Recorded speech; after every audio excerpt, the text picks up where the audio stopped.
할렐루야.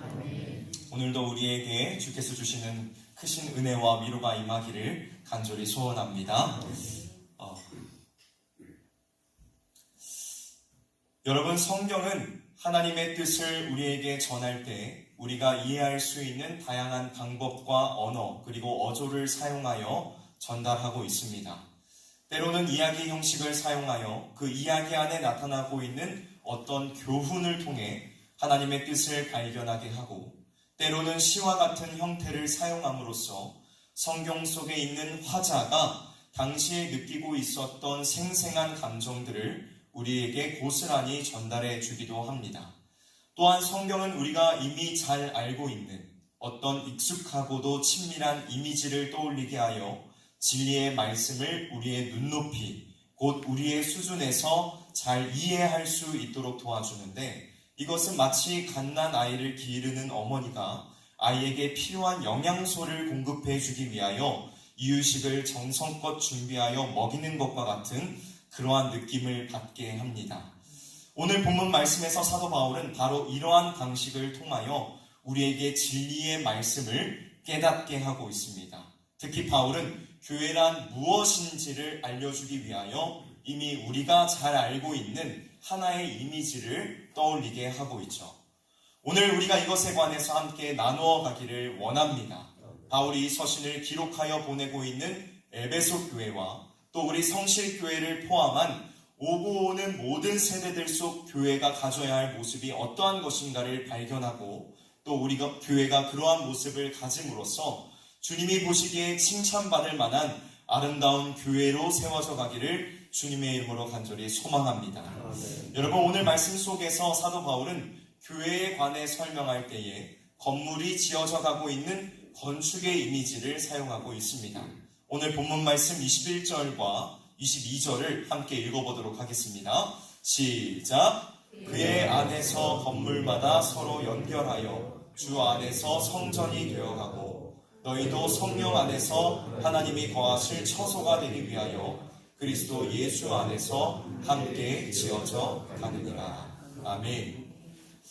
여러분, 우리가 본격적으로 이 말씀에 들어가기에 앞서서 분명히 정리하고 가야 할 것이 있습니다. 그것은 바로 교회란 무엇인가 하는 것입니다.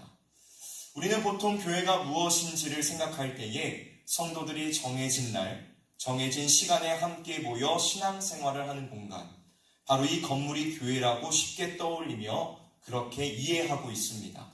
그러나 교회가 단순히 건물이라는 이해를 가지고 오늘 본문 말씀 속에 적용하게 되면 우리는 굉장히 큰 당혹감에 휩싸이게 될 것입니다. 왜냐하면 사도 바울이 말씀하고 있는 교회가 만약 건물을 의미하는 것이라면 우리는 우리의 이 건물을 계속해서 지금도 증축하고 지어나가는 일을 해야 하는 것이 마땅하기 때문입니다. 하지만 사도 바울이 말씀하고 있는 교회, 이것은 건물을 의미하는 것이 아닙니다.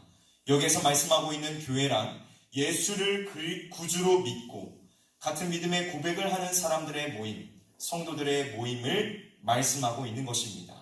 곧 저와 여러분, 우리 모두가 다 바로 교회라는 것이죠. 교회가 누구라고요? 저와 여러분, 우리 모두가 다 교회라는 것입니다. 바울은 예수를 구주로 믿고 있는 이 세상과 구별된 부름받은 사람들을 바로 교회, 성전이라 칭하면서 그들이 서로 연결되어 있으며 함께 지어져 간다라고 말씀하고 있습니다. 그렇다면 여러분, 우리는 교회로서 어떠한 모습을 가져야 할까요? 오늘 우리가 그것을 함께 살펴보기를 원합니다. 먼저 첫 번째로 오늘 말씀을 통해 생각해 보아야 할 교회의 모습은 서로 연결된 공동체의 모습이라는 것입니다. 여러분, 나 혼자 있을 때에 교회는 절대로 성립이 되지 않습니다. 내가 아무리 스스로 신앙생활을 열심히 하고 경건한 삶을 꾸준히 유지하며 살아간다고 하더라도 나 혼자만의 신앙생활을 하고 있다면 그를 교회라고 말할 수 없습니다. 교회란 예수를 구주로 믿고 있는 둘 이상의 사람들이 모였을 때에야만 비로소 교회라고 부를 수 있는 것입니다. 그리고 교회에 모인 사람들은 각각 다 다른 모습과 성격과 삶을 가지고 있지만 분명 하나의 공동체로 부르심을 받았다는 사실을 우리는 반드시 기억해야만 합니다. 이것에 관하여 사도 바울은 고린도전서 12장 27절에 이렇게 말씀하고 있습니다. 너희는 그리스도의 몸이요 지체의 각 부분이라. 사랑하는 성도 여러분, 우리는 하나의 몸, 하나의 지체, 하나의 교회입니다. 우리의 몸을 구성하고 있는 팔과 다리, 귀와 눈, 입과 손, 발과 같은 지체가 각각의 필요성을 가지며 고귀한 가치를 지니고 있는 것과 같이 교회를 구성하고 있는 모든 성도들도 각각의 필요성과 고귀한 가치를 지닌다는 사실을 기억하면서 서로 아끼고 사랑함으로 아름답게 연결되어져 가는 우리 성실의 모든 가족 여러분들이 되시기를 주님의 이름으로 간절히 소망합니다. 우리의 몸에 있는 지체들 가운데에 필요가 없는 부분들은 없습니다. 그러므로 우리 교회 가운데 있는 그 어떠한 성도들도 필요가 없는 자들은 없습니다. 그러므로 우리는 서로 사랑해야 될 줄로 믿습니다. 옆에 있는 분들을 바라보실까요? 옆에 있는 분들은 바로 주님께서 하나가 되게 하신 주님의 몸된 교회 안에 있는 각각의 지체들입니다. 물론 그분이 손의 역할을 감당하고 있는지 발의 역할을 감당하고 있는지 그것은 우리는 알지 못하지만 말이죠. 옆에 계시는 우리 각각의 성도들, 우리의 교회들을 서로 사랑함으로 나아가는 저와 여러분들이 되시기를 주님의 이름으로 간절히 소망합니다. 그러면 어떻게 우리가 하나의 연결된 공동체의 모습이 될 수 있을까요? 이것이 가능하기 위해서는 먼저 우리 자신을 깎아내는 일이 있어야 합니다.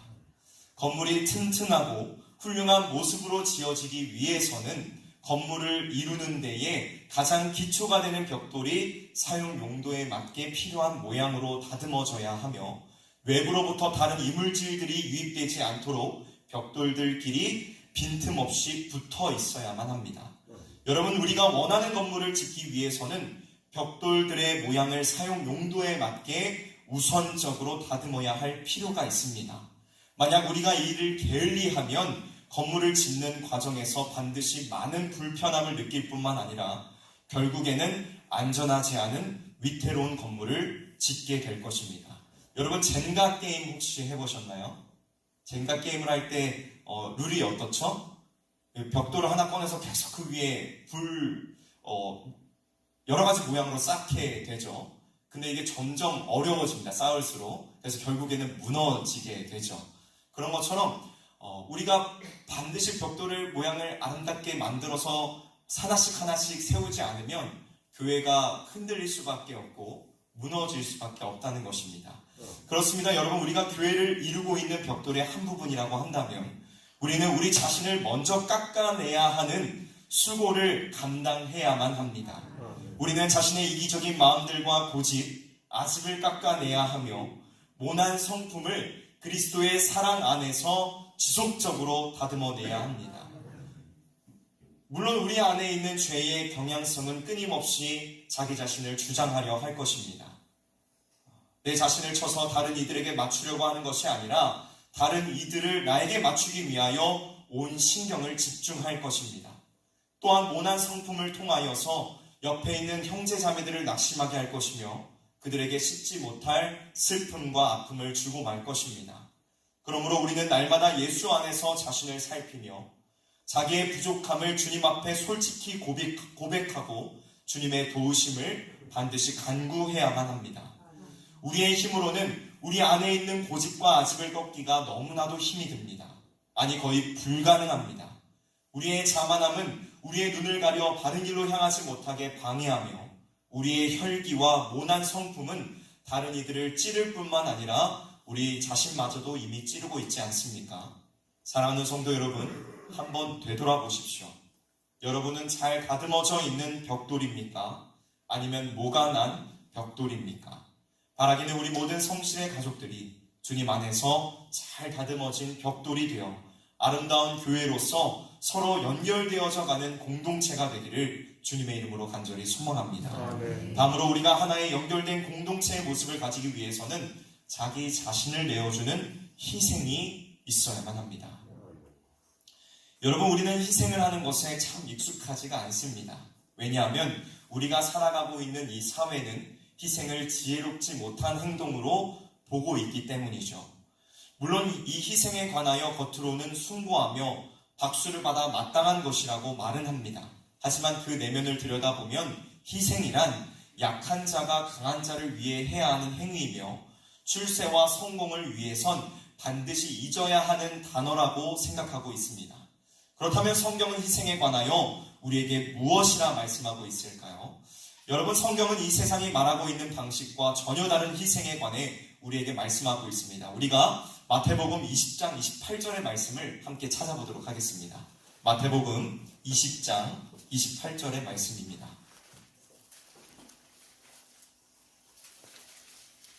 마태복음 20장 28절의 말씀입니다.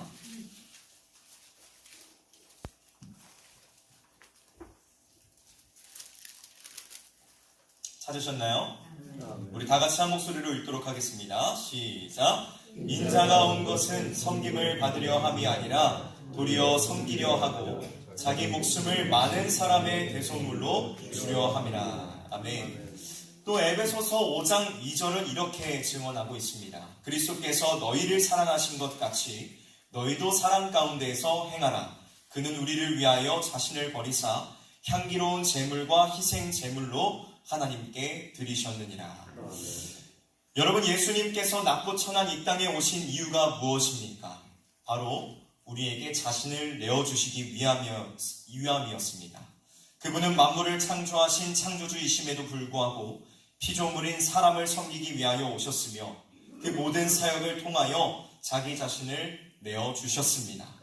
주께서 이 땅에 계실 때 행하셨던 사역들을 한번 생각해 보십시오. 병자들을 고치시고 하나님의 나라에 관해 가르치시며 먹지 못한 이들을 먹이셨습니다. 그리고 영원한 죽음에 처해야 하는 하나님과 원수된 자들을 구원하시기 위해, 곧 저와 여러분들을 구원하시기 위해서 고귀한 자기의 몸을 찢어 기꺼이 우리에게 내어주셨습니다. 여러분, 이 모든 일들 가운데 주님을 위한 일이 있습니까? 주님 자신을 위한 일이 조금이라도 있습니까? 아니요, 없습니다. 주님은 그저 벌레만도 못한 우리를 위해 자기 자신을 십자가 앞에 희생하신 일밖에 하신 것이 없습니다. 그러므로 우리가 이제 교회로서 마땅히 해야 하는 일은 주님과 같이 다른 이들에게 내 자신을 내어주는 것입니다. 그것은 남들로부터 섬김을 바라는 것보다 오히려 섬기기를 원하는 것이며 내게 있는 것을 나누어 다른 이들을 보다 풍성하게 만드는 것입니다. 초대교회의 성도들이 바로 이러한 일들을 감당하였습니다. 그들은 자신이 가지고 있는 것들을 쌓아두고 그것에 만족한 삶을 살아가지 않았습니다. 그들은 자기를 희생하여 연약한 자들을 돌보며 부족한 부분들을 채워주는 진정으로 아름다운 삶을 살아갔습니다. 사랑하는 성실의 성도 여러분, 희생하는 삶을 살기를 결단하시기를 원합니다. 사랑하는 마음으로 다른 이들에게 자기 자신을 내어주는 삶을 살아가기를 결단하시기를 바랍니다. 이러한 고귀한 희생의 삶을 살아갈 때에 하나님께서 여러분들의 삶을 이전보다 더 풍성하게 하시며 기쁨이 넘치는 삶으로 인도해 주실 것입니다. 또한 이러한 희생들이 우리 교회 안에 가득히 나타날 때에 우리 교회가 정말 이 마지막 시대 가운데에 힘있는 공동체로서 세상이 감당하지 못할 그러한 공동체로 세워질 것임을 의심 없이 믿습니다. 여러분, 오늘날 많은 한국 교회들의 모습들을 보십시오. 우리 한국 교회가 힘을 잃어가고 있는 이유가 무엇입니까? 바로 자신을 깎아 다듬으며 남을 섬기는 하나로 연결된 공동체의 모습들이 사라져 버렸기 때문 아닙니까? 우리가 이것을 회복하기를 원합니다. 주님의 제자라고 말만 앞세우는 것이 아니라 진정으로 예수의 길을 따라가며 우리보다 앞서 희생의 길을 걸어간 믿음의 선진들의 그 발자취를 따라 걸어 나아갈 수 있는 저와 여러분들이 되시기를 주님의 이름으로 간절히 소망합니다. 다음 두 번째로 오늘 말씀을 통해 생각해 보아야 할 교회의 모습은 함께 지어져가는 공동체의 모습입니다. 여러분, 이 땅에 있는 그 어느 교회 중에도 완성된 교회는 없습니다. 완벽한 교회는 없다는 것이죠. 교회는 주님께서 다시 오실 그날 비로소 완성이 되며 교회는 그날을 바라보면서 지금도 끊임없이 지어져 가고 있습니다. 오늘 말씀 중에 발견하게 되는 놀라운 사실은 사도 바울이 교회를 유기적인 생명으로 대하고 있다는 것이며 마치 생물이 자라는 것과 같은 성장하는 공동체로 보고 있다는 것입니다. 여러분, 교회는 함께 자라가며 함께 성장하는 공동체입니다. 교회를 구성하고 있는 우리는 어제보다 오늘, 오늘보다는 내일 더 거룩한 하나님의 사람으로서 성장해 나아가야 합니다. 물론 우리 가운데에는 그것이 전혀 느껴지지 않을 만큼 미미한 분들도 있을 것입니다. 하지만 그것으로 인하여 전혀 낙심하실 필요는 없습니다. 왜냐하면 우리가 분명히 예수를 구주로 시인하고 확실한 그 믿음 가운데 거하여 성령의 인도하심을 받고 있다면 우리가 인식하지 못하는 그 사이에도, 깨닫지 못하는 그 사이에도 분명한 성장이 이루어질 것이기 때문입니다. 그렇게 우리는 단지 우리의 자리에서 최선을 다하고 주께서 맡기신 일들에 힘을 다하면 되는 것입니다. 그렇습니다. 성도 여러분, 우리가 함께 지어져가는 공동체로서 가져야 하는 모습은 있는 그 자리에서 최선을 다하는 모습, 힘을 다하는 모습, 곧 헌신하는 모습입니다. 누가복음과 사도행전을 기록했던 누가는 초대교회가 시작하고 있는 이 사도행전 2장을 기록하면서 초대교회의 성도들이 자신이 마땅히 해야 하는 일들에 힘쓰고 헌신했다는 것을 보여주고 있습니다. 사도행전 2장 42절의 말씀입니다. 그들이 사도의 가르침을 받아 서로 교제하고 떡을 떼며 오로지 기도하기를 힘쓰니라. 초대교회의 성도들은 사도들의 가르침을 받는 것에 힘을 썼고 서로 교제하고 떡을 떼기에 힘을 썼으며 기도하고 예배하는 것에 힘을 썼다는 것입니다. 이들은 자신에게 주어진 모든 일들에 헌신하였다는 것이죠. 사랑하는 성도 여러분, 우리가 주님의 몸된 교회 가운데 머무르면서 우리가 남들을 위하여 희생하며 섬길 수 있기를 원합니다. 헌신은 대가를 바라지 않고 남을 위하여 사랑을 끊임없이 베푸는 것입니다. 우리가 남들에게 헌신을 하면서 왜 나는 이렇게 했는데 저 사람은 내게 이렇게 해주지 않지? 라고 여기는 것이 아니라 사랑의 마음으로 끊임없이 베풀며 그를 위하여 나를 내어줄 수 있는 저와 여러분들이 되시기를 주님의 이름으로 간절히 소원합니다. 오늘은 우리 교회에 체육대회가 있습니다. 오늘 이 하루의 삶 가운데에서도 내 자신을 내어주며 헌신하는 일들이 있기를 원합니다. 너무 승부에 목숨 거시지 마시고요. 옆에 있는 분들을 더욱더 섬기는 것에 정말 내 목숨을 거는 저와 여러분들이 되시기를 주님의 이름으로 간절히 소망합니다. 함께 기도하도록 하겠습니다.